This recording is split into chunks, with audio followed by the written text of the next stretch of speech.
How do you handle the after effects of an OSHA inspection? The first webinar we did, we covered an actual OSHA inspection. So today we're going to talk about what happens afterwards. Well, who is this voice speaking? My name is Carl Habekost. I'm the attorney for Bugbee and Conkle, and we have also Rich Barcum, who's the principal at Cardinal Compliance Safety Consultants.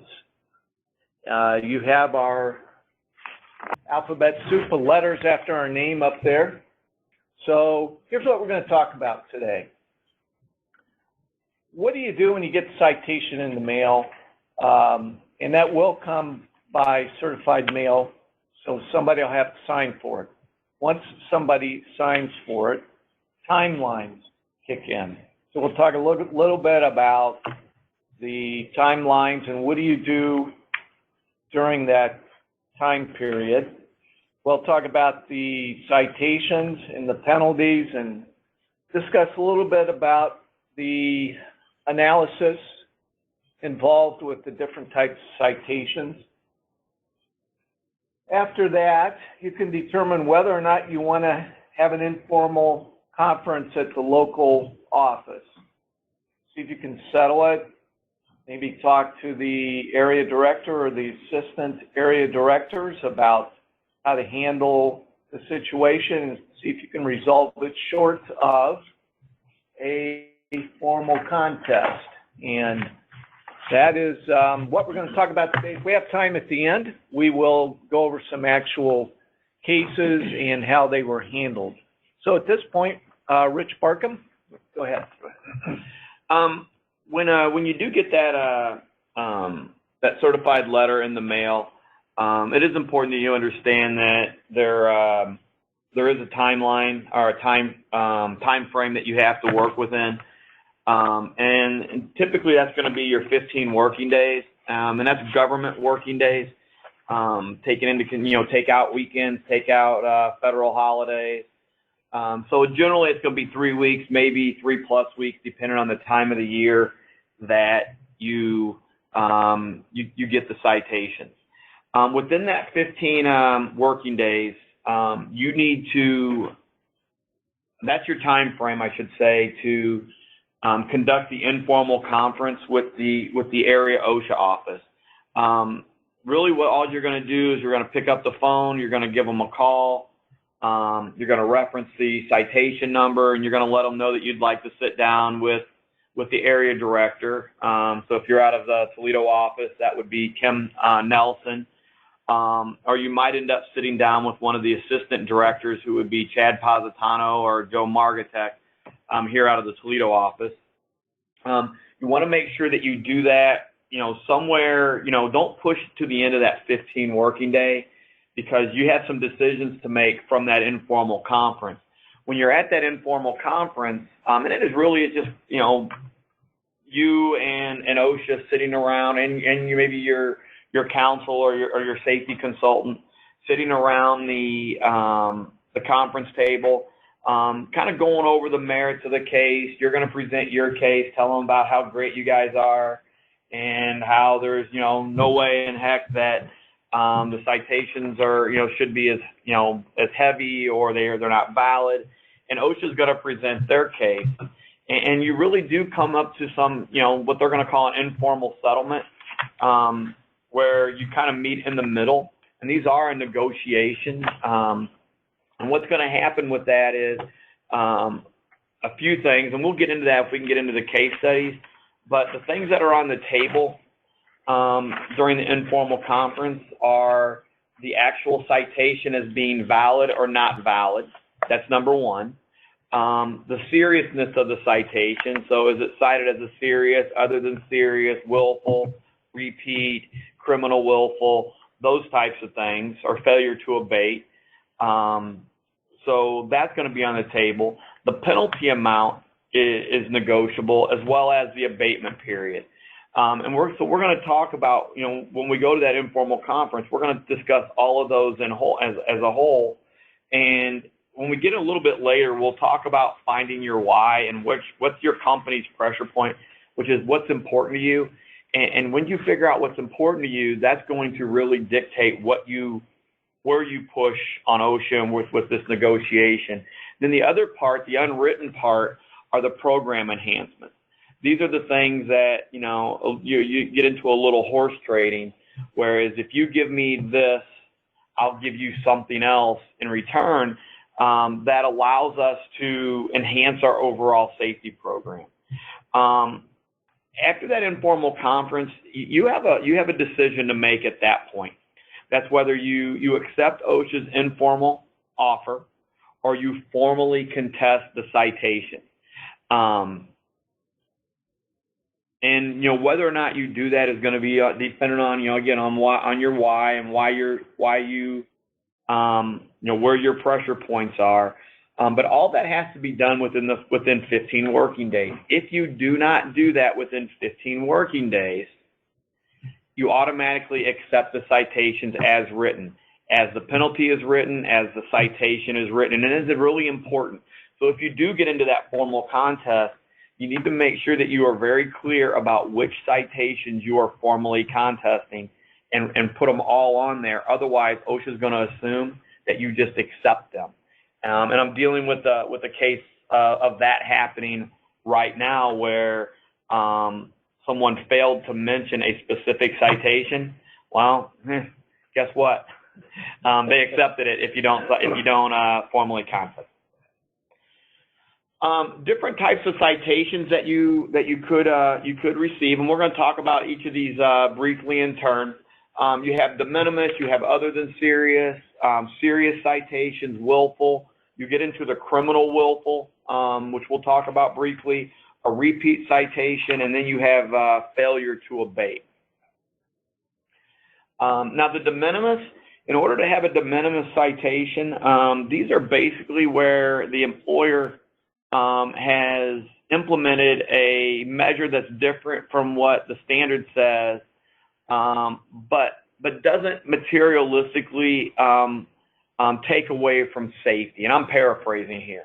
A good example of this is if you're an employer who has loading docks. Well, the forklift standard, the powered industrial truck standard, specifically says that if before you're going to load a truck or a trailer with a forklift, you have to make sure that you chock the wheels. Specific language says you have to chock the wheels.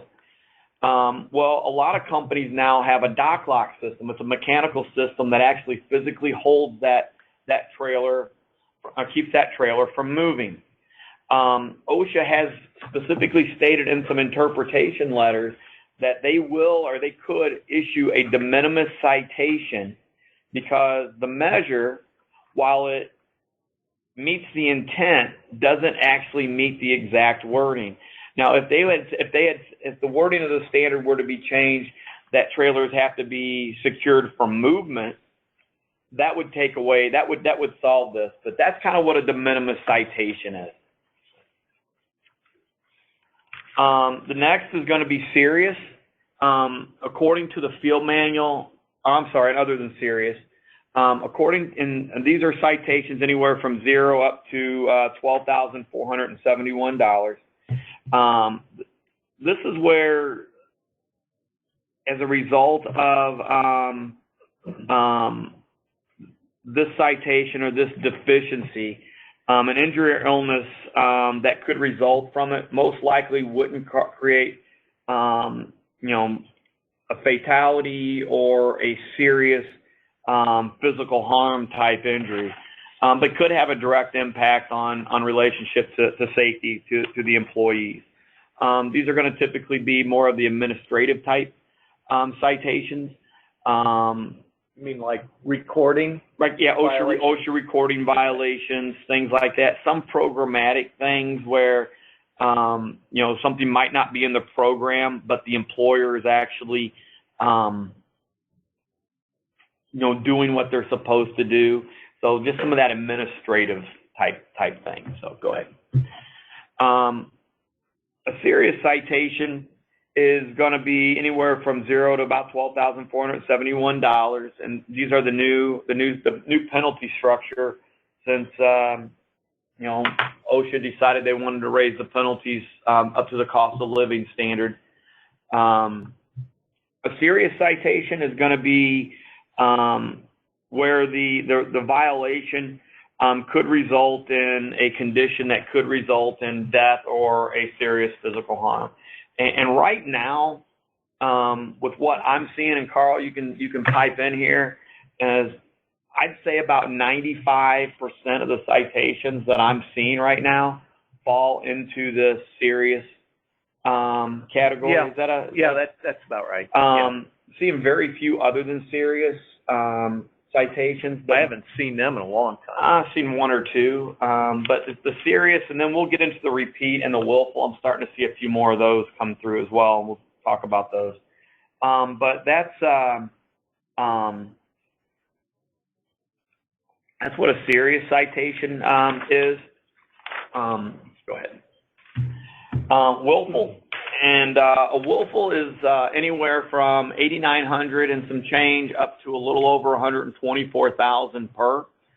And it's when I'm mentioning these citations and the dollar amount, that $12,471 and the $124,709, those are worst case scenarios, and OSHA's going to go there, and then they're going to work backwards based on good faith effort, based on size of company, based on previous inspection records, all of that stuff that they're gonna use their formulas and give you some penalty reduction right off the bat. So, first time offender, don't let the numbers scare you. I know they're big dollar amounts, but don't let them scare you too much, because they're going to come off of these a considerable amount.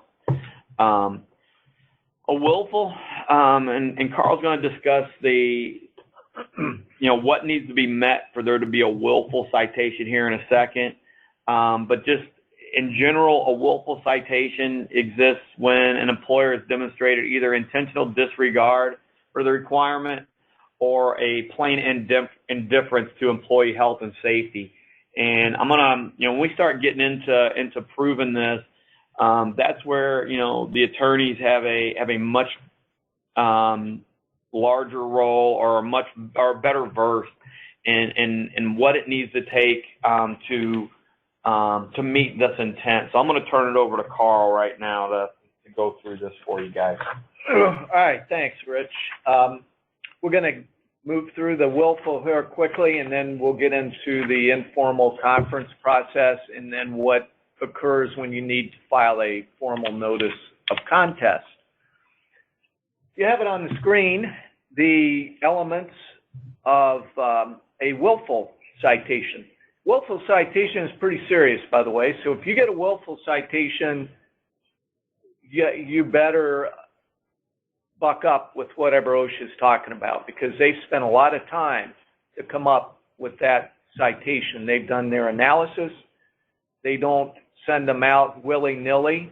Although, if you follow this, if you're in the area of safety, you have seen 2 or 3 rather high-profile willful citations come out in the last few months.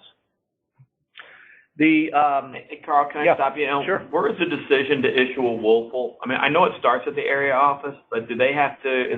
Does that go up to another level or anything like that? I believe it goes to Chicago, okay, at least from this region. Okay. Yeah. So that's what Rich asked the question, whether willful can be issued right out of the local office, such as Cleveland or Toledo. And it's my understanding that that needs to be approved by headquarters in Chicago. So it's a pretty serious issue if you've got a willful citation.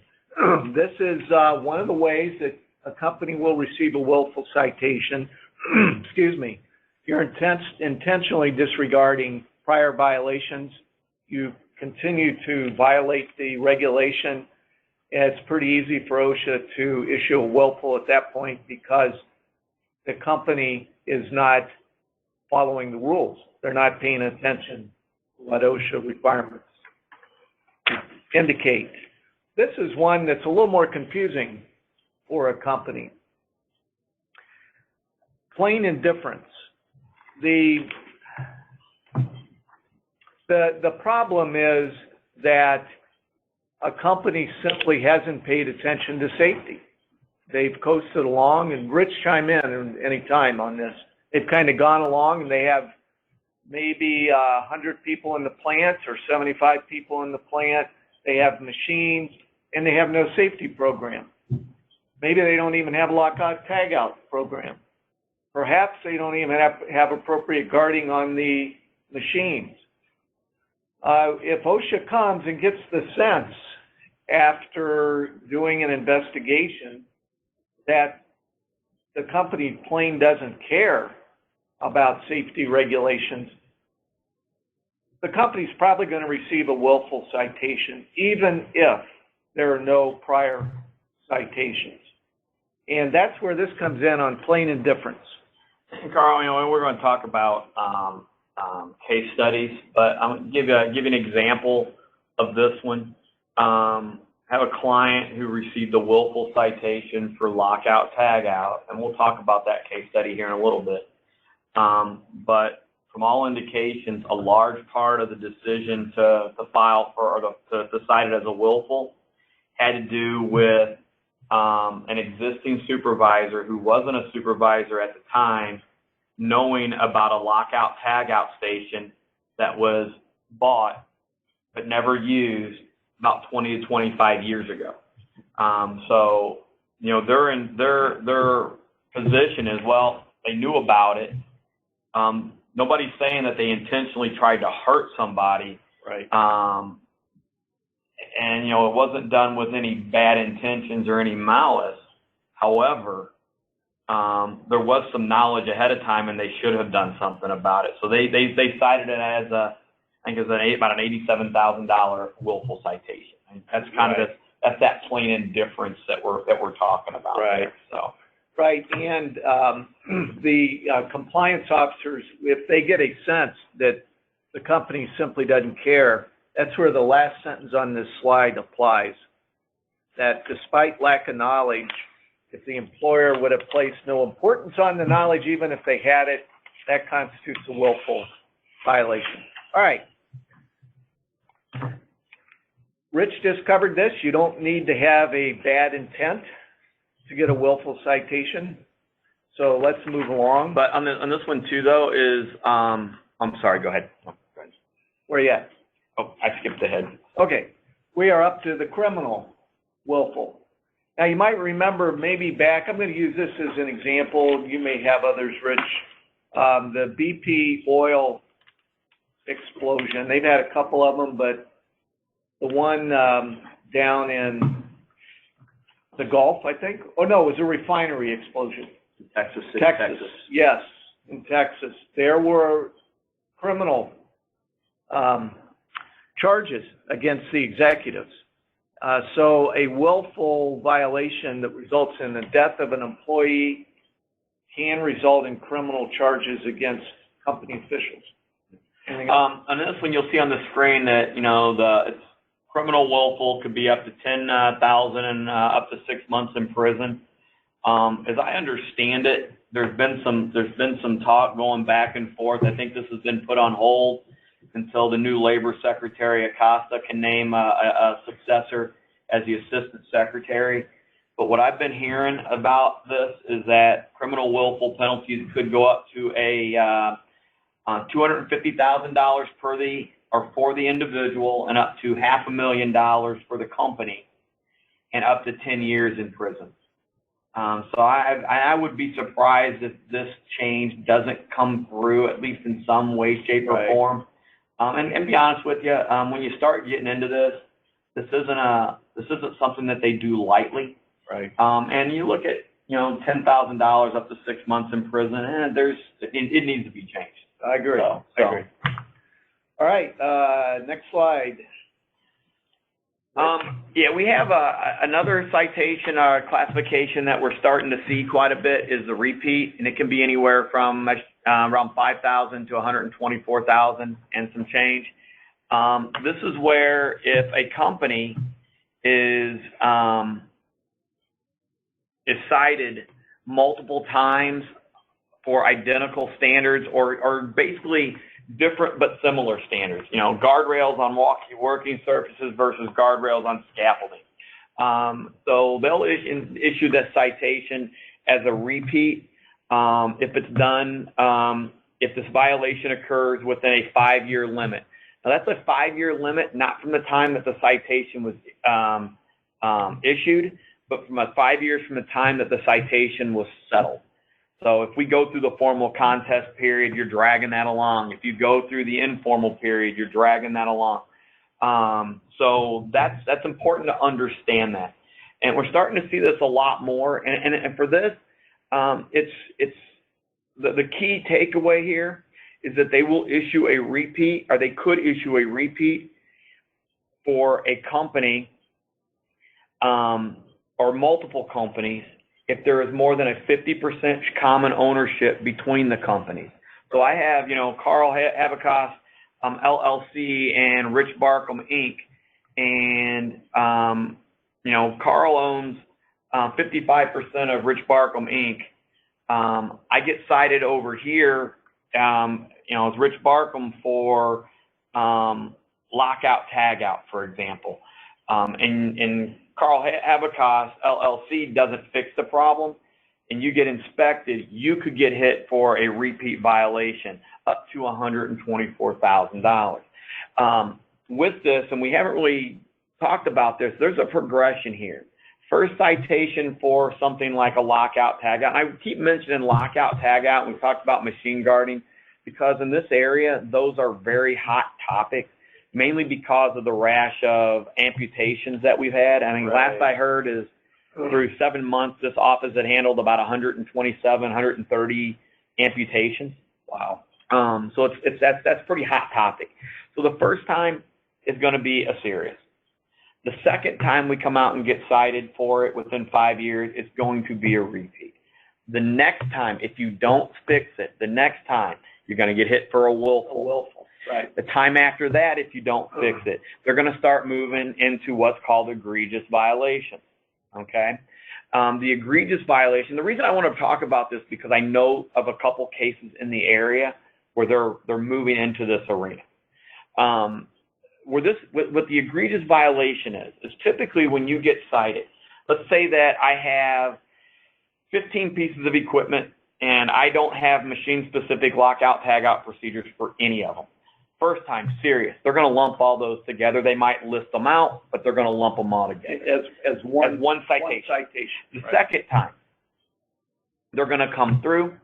They're going to lump them all together. They may list them out, but they're going to issue it as one citation. Repeat. Willful, same thing.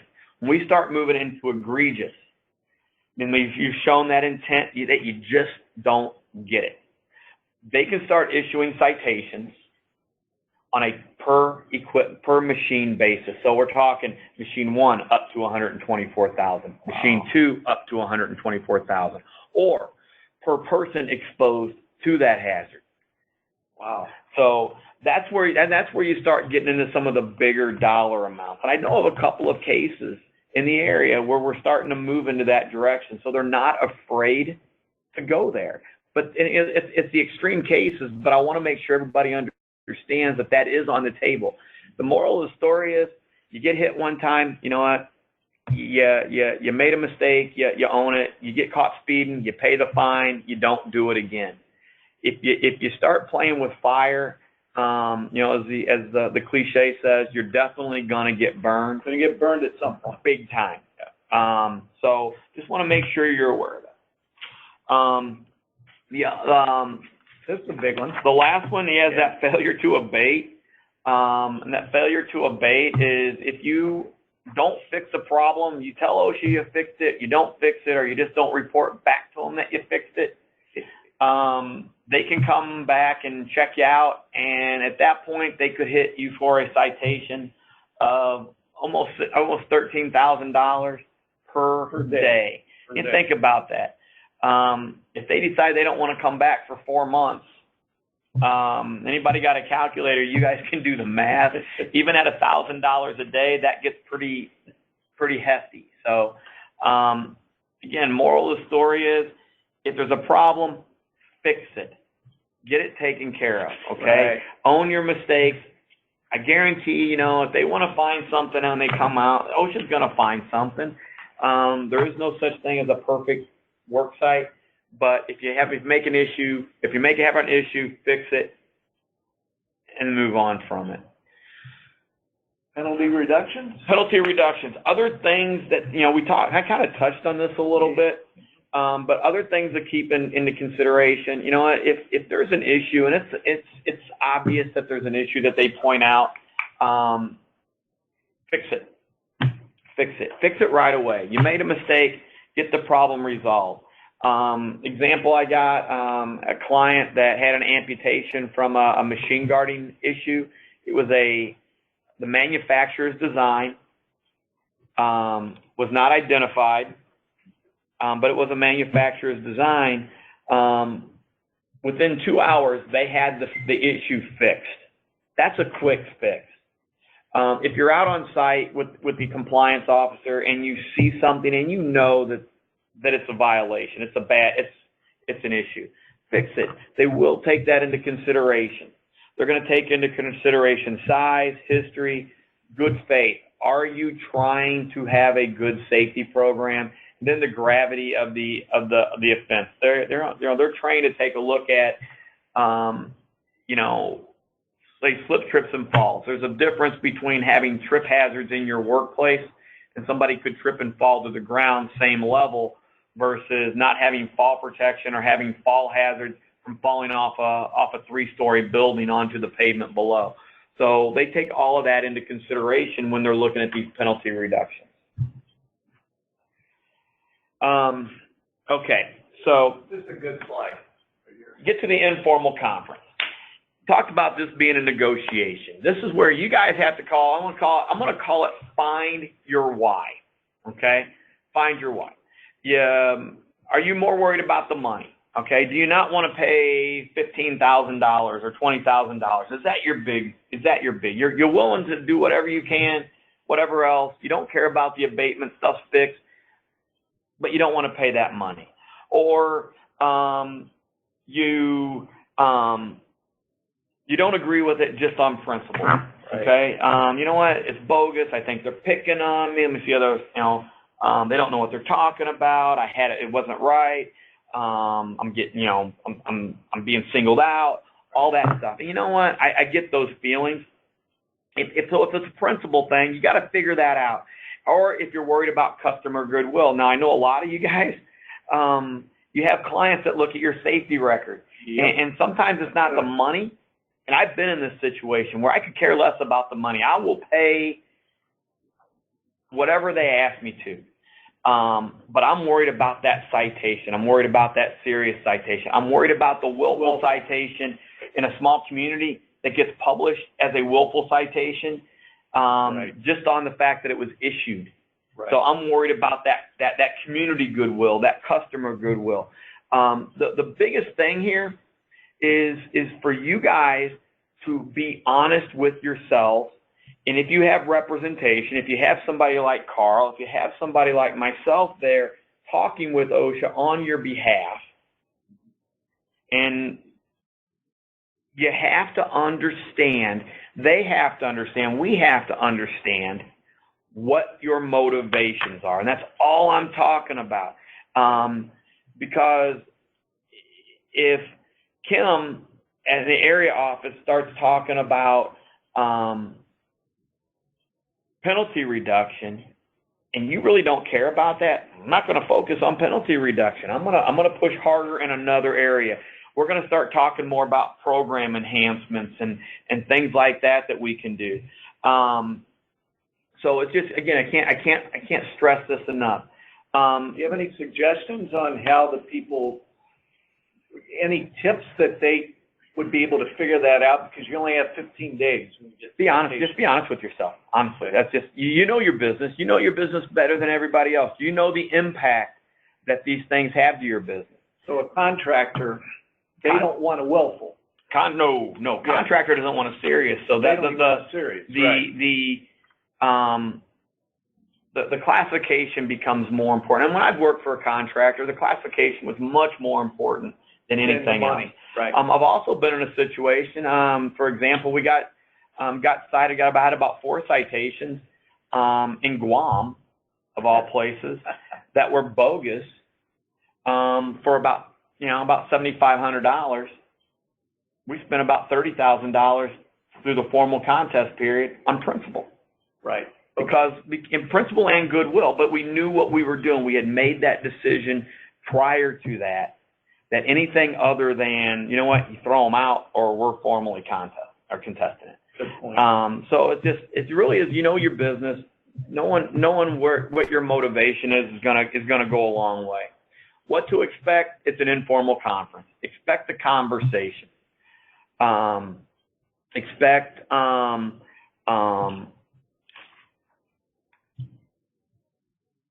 Kim or Chad or Joe or whoever your area director is, if you're in a different OSHA office, expect them to come down, sit. They're going to look at you. It's your show.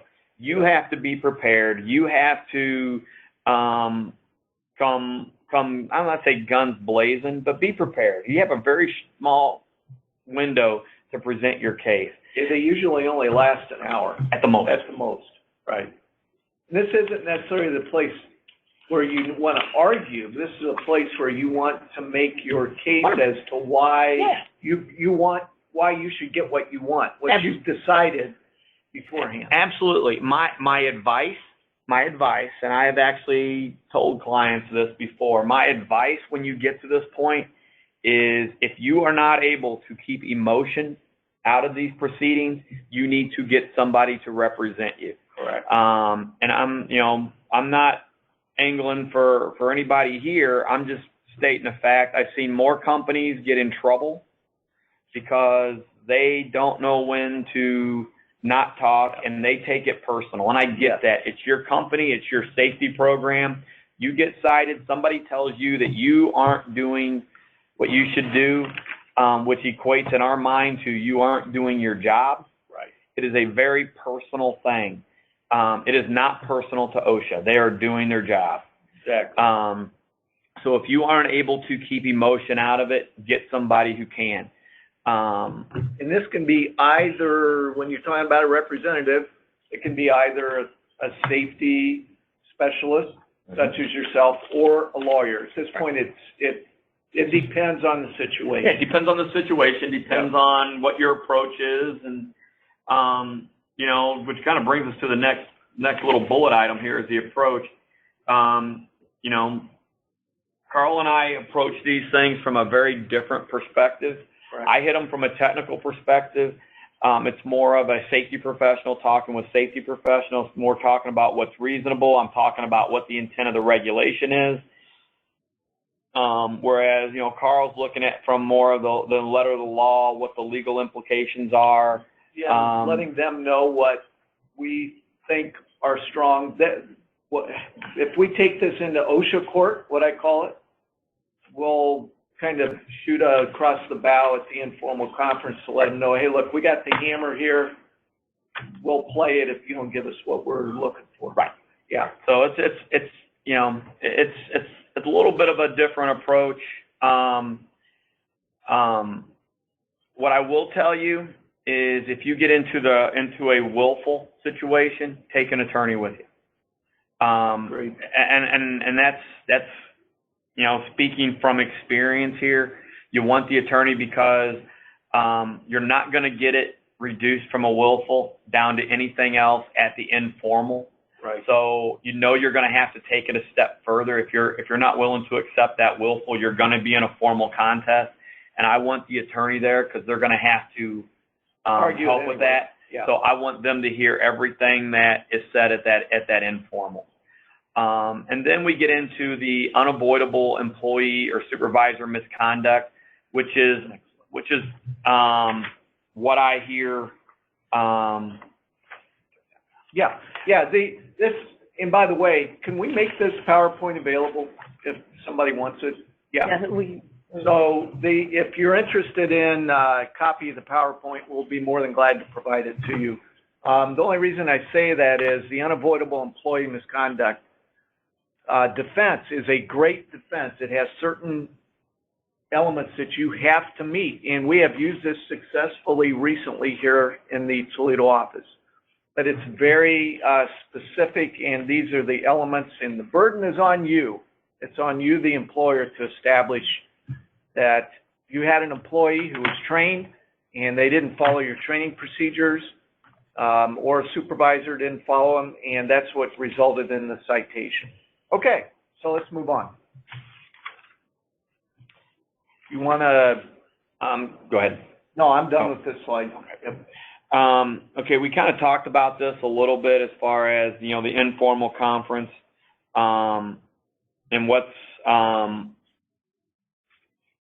the table. You know, as far as representation, you know, yourself, third party, again, you have to read that situation as you see fit. You know, advantages, Kim does like to see the company there. Oh, absolutely. You know, I think that says a lot, especially she wants to see management there. Yep. Because that says something about your commitment. Advantages of the third party, one is like Carl said, you know, you're firing some shots across the bow, letting them know, you know, really where you're, you know, willing to go for, or go to, from a legal perspective.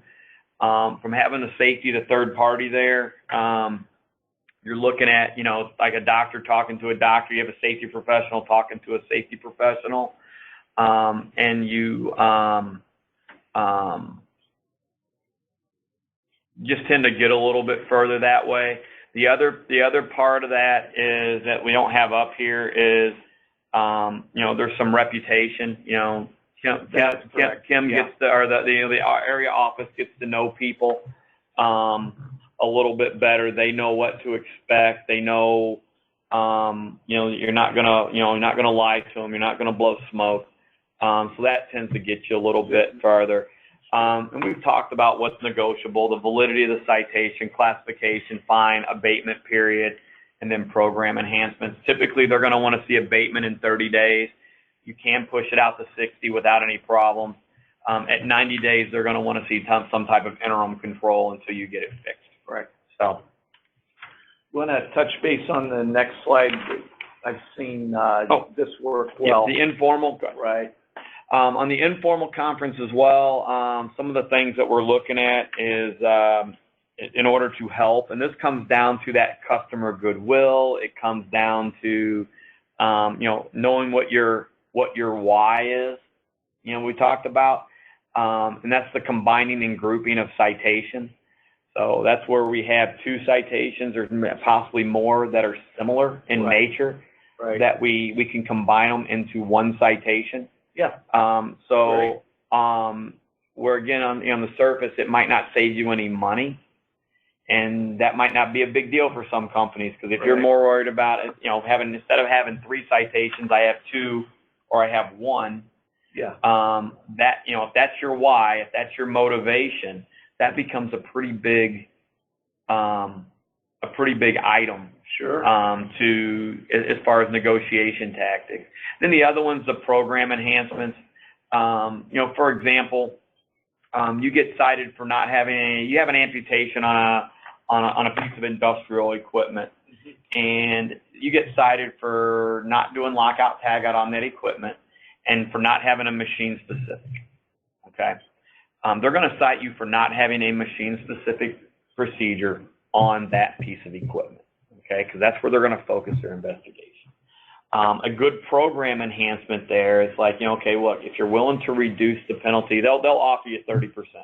Let's say, you know what, hey, if you're willing to go down another 20%, we'll go ahead and use those funds that we're saving, and we'll go ahead and do machine specifics on everything. We'll do that as a program enhancement. You might as well do it. You're going to have to do it anyway. You have to do it anyway. Otherwise, you're going to run the risk of, number one, it's the right thing to do, plus you're running the risk of repeat. Right. So that would be something as a program enhancement, as a negotiation tactic. You know, anybody that's seen American Pickers, you know, the little portly man, Frank, likes the package, right? Likes the bundle. This is what we're talking about. We're talking about bundling the deal here, and giving them something. And what that allows the area office is allows them to stay involved in your program for a little longer, which on the surface might make somebody cringe, but you're doing what you need to anyway. Right. All you're doing is reporting back to them on something else being done. Yes. And that they'll include those types of things as part of the informal agreement. And again, settlement versus formal contest. I don't know if you guys have picked up a theme here with me, but know your why. Know why you're doing something. And this is honestly, this is good business principle anyway. You got to know why you're doing something. Anytime you're going to do something, know your why. I tell my teenagers this all the time. Know why you did something. Right. Even if it's something bad, know why you did it. Okay? Everybody makes mistakes. I don't know is not an acceptable answer in my house. So know why you're doing something. Is it financial? Is it on principle? Is it goodwill? Personally, I don't care when we're going into to talk about these things. I just want to know why, because I know that helps focus our approach. All right. So that's I think we've touched on this quite a bit. The next step, if you don't get it settled at the informal conference, you do not reach an agreement with the local office, you have two options. Number one, accept the citations as they were issued. Probably not the best option. The other option is to file a formal contest, notice of contest, and move the citation or the group of citations into what I call OSHA court. It's actually called the Board of, or the Review Commission. It's a specialized adjudicatory commission that is operated under the Department of Labor. At that point, it becomes a formal litigation process. You have pleadings, you have discovery, you can have the deposition of the compliance officers who came out to your place of business and talk to them about why or how they came up to the conclusion that you have a willful citation. It's very interesting at that point, because many times, you'll see the compliance officer didn't really have a sound basis to come with the conclusion of a willful. I suspect that's what happened when you went to Guam. Is that right? Yeah, we went going out to San Francisco. Myself and our attorney went to San Francisco and did a deposition of the compliance officer. We had him at the table for about 8 hours. Mm-hmm. And by the end of it, it was pretty obvious that even though the guy had 35 years of experience, he had very little basis and very little practical experience. And based on that, OSHA vacated every one of them. There you go. So that's what I'm talking about. Yeah, and it does cost money, but we'll go back to what Rich said, know your why. Honestly, it was probably some of the best money we could have ever spent. Yeah. It was a fun day. I'm going to move through fairly quickly because I'd like to at least get one of our cases done. There is something I want to emphasize. Anti-retaliation, whistleblower protection. Boy, do not mess around with someone who has reported a safety violation and they are under the protection at that point of anti-retaliation provision, what we call the whistleblower provision under OSHA. So OSHA, this is a hot topic for OSHA, and I'm just giving you advice.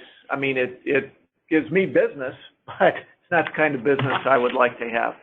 So enough said on that. I think we have time for at least one case study. So let's move into that. And this was a, go ahead and put the other one, the next one up to that. Okay, this is a situation where the company ended up with 6 violations over 2 citations, 5 serious for $32,425 and a willful for $87,296.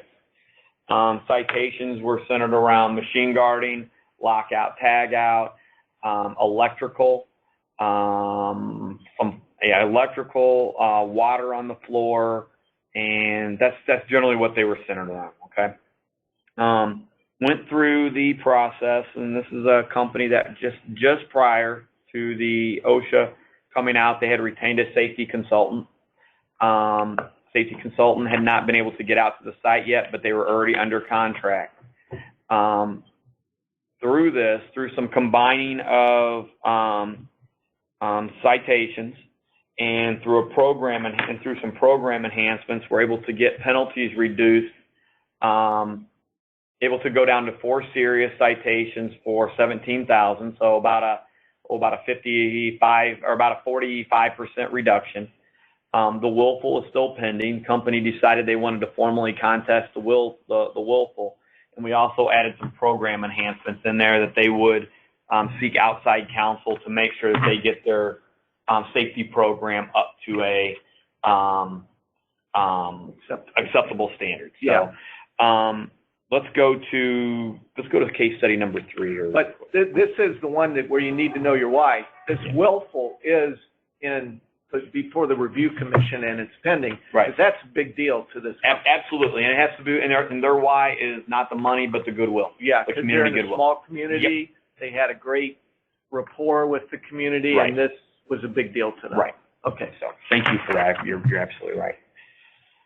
Case study number 3. That's actually our second one. It was 4 violations over 3 citations, 1 serious, 2 repeat, and 1 other than serious.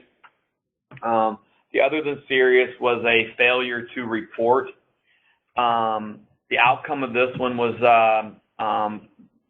penalties knocked down from the serious was knocked down from 5487.